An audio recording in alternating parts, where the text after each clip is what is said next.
4 दिन तक एक लड़की अपनी मरी हुई माँ के साथ उसी घर में सोती रही। और जब लोगों ने दरवाज़ा तोड़ा तो अंदर का नज़ारा देखकर सब चीख पड़े। बहुत पुराने समय पहले की बात है। रात का समय था।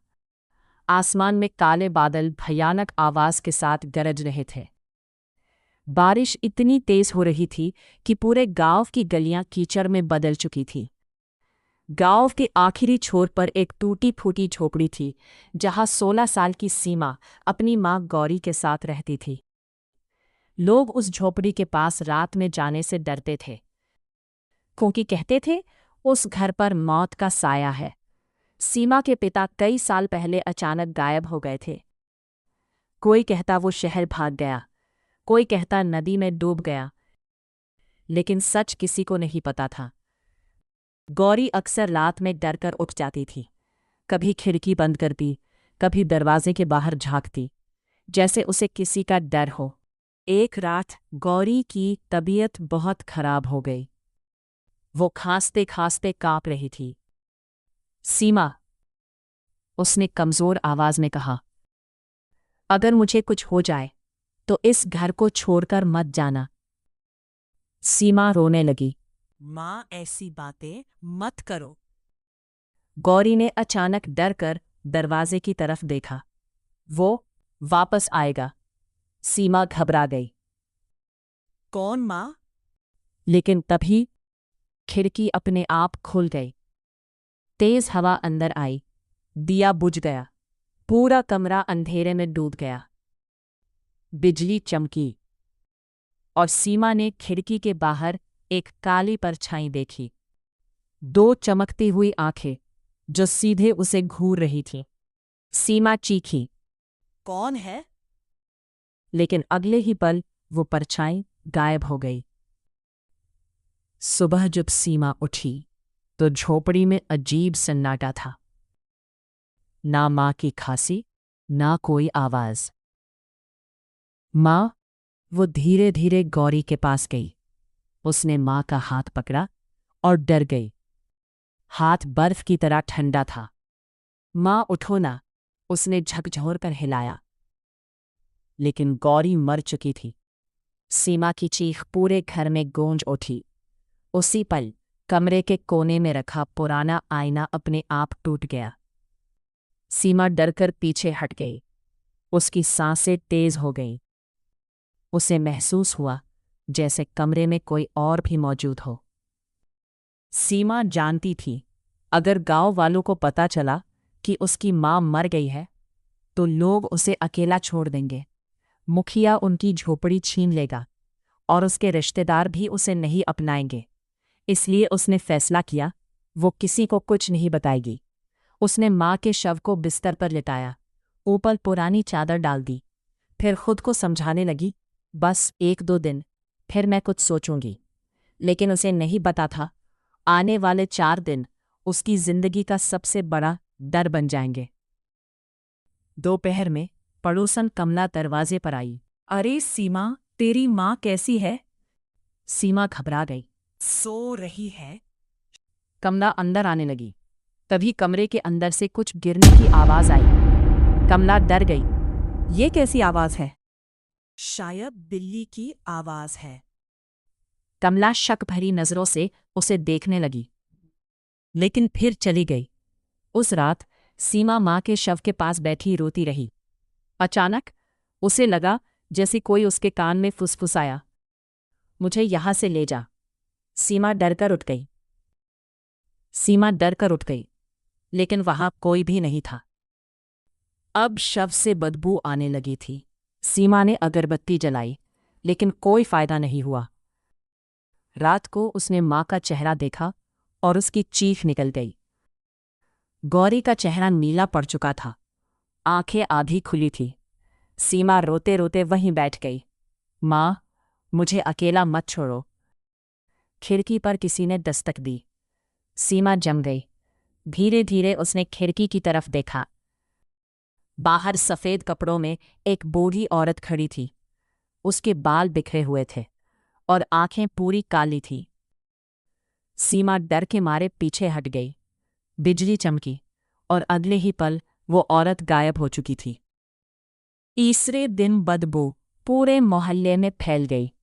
लोग बातें करने लगे, गौरी के घर से इतनी बदबू क्यों आ रही है? रात को वहां रोने की आवाज आती है। एक बूढ़ा आदमी बोला, मैंने रात को उसकी खिड़की में किसी औरत को देखा था। उसकी आंखें पूरी सफेद थीं। अब पूरा गांव डरने लगा। शाम होते ही लोग अपने दरवाजे बंद कर लेते। उस रात सीमा माँ के शव के पास बैठी थी। अचानक उसे महसूस हुआ कि किसी ने उसका हाथ पकड़ लिया। उसका पूरा शरीर कांप उठा। धीरे धीरे उसने नीचे देखा और उसकी चीख निकल गई। माँ की उंगलियां उसकी कलाई पर थीं। नहीं नहीं, सीमा पीछे हट गई। तभी शव का सिर धीरे धीरे उसकी तरफ घूमने लगा। सीमा की सांस रुक गई। लेकिन तभी छत का तेज हिस्सा टूटकर नीचे गिरा। सीमा भागकर बाहर निकल गई। वो पूरी रात झोपड़ी के बाहर बैठी कांपती रही। सुबह होते होते बदबू इतनी बढ़ गई कि गांव वाले इकट्ठा हो गए।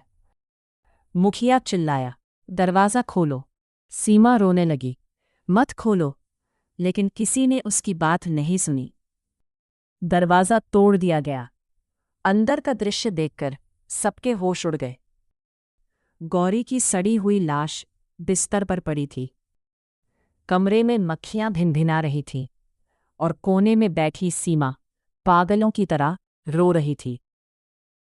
मैं माँ को अकेला नहीं छोड़ना चाहती थी।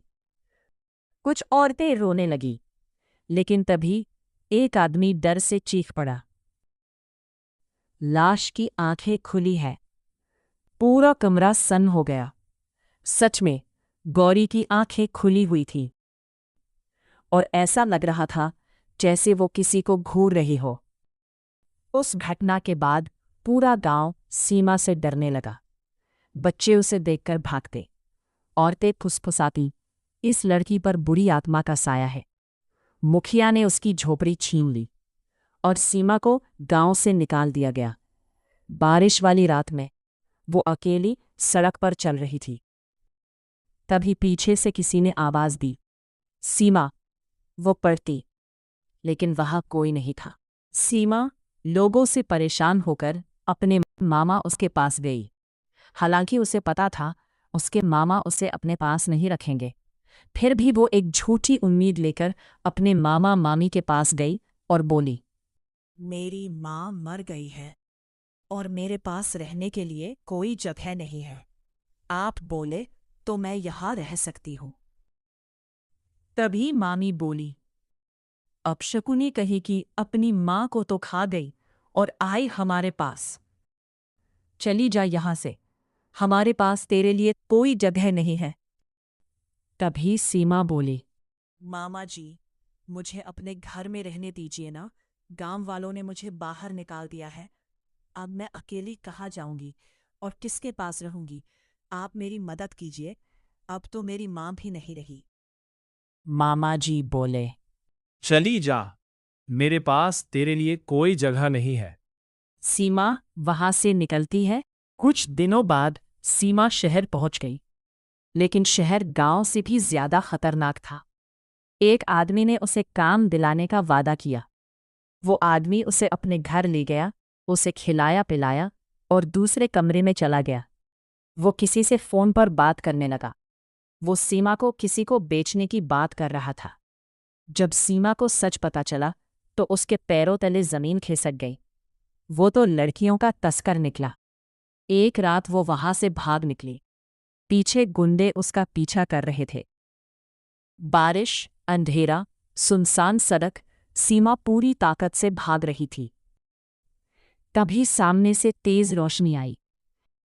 एक ट्रक उसकी तरफ तेजी से आ रहा था। जब सीमा की आंख खुली तो वो अस्पताल में थी।